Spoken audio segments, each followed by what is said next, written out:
Yeah, so last year we told you that we would report back on how the Calamansi does this year.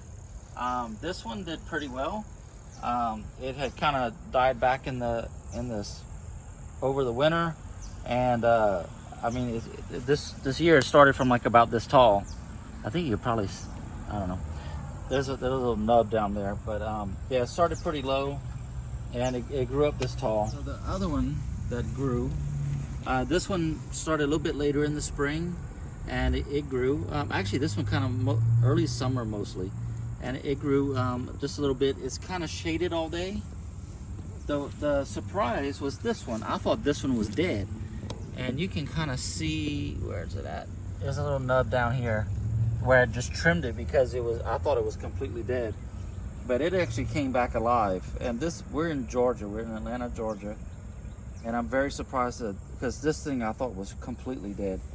And this one, it's in a pot. It stayed in the garage over the winter, and yeah. So, and then you have all the malungi that stayed in the garage over winter. They're all in pots, and from where it's at, and judging from the stuff we planted by seed in the spring, it's better to put it in the ground in the spring, like seed it in the spring, than to try to grow it in pots. This is, I mean, it's a small pot, but even when we try to do this in bigger pots, don't do the pots for malungi. Plant the seed, put it in the ground, and it's gonna grow even taller than this and have so much more leaves and everything. This winter we're going to try to cover it and see what happens to it, including these calamansi, and just to see what happens to it. I'm hoping soon we can get something that fruits really good. On the three that's in the ground, I don't think we've ever seen fruit on them, even while they were in pots. So I'm hoping to get some fruit out of this, because it's like we need that fruit here in the U.S.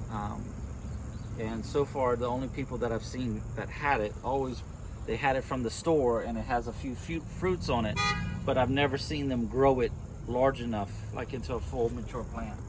Yeah, these have been in the pots for several years now, and so next year, like, we're gonna put these in the garage this winter, and next year we're just planting them in the ground.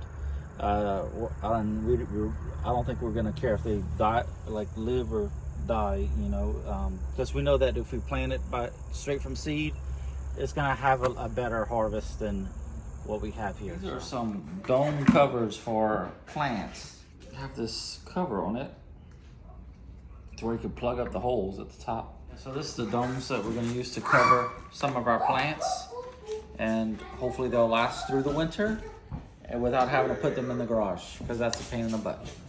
We're covering up our calamansi so that it will stay good during the winter. Hand me two more. I want to do it. Oh, you want to do it? Okay. Let's find the holes. I got one right here. Actually, let me cut a little bit shorter. I want to do this. I want to do this. This was good check. One hole for me. Here. I'll do this one. That one. This ain't holding much. There's no dirt to hold it. So now we have them trimmed back and covered for the winter, and hopefully they stay warm, and might blow some leaves around it too to help seal it. That way it helps insulate a little bit more. But yeah, we should have. They should be good next spring, hopefully. Even if it even if it snows.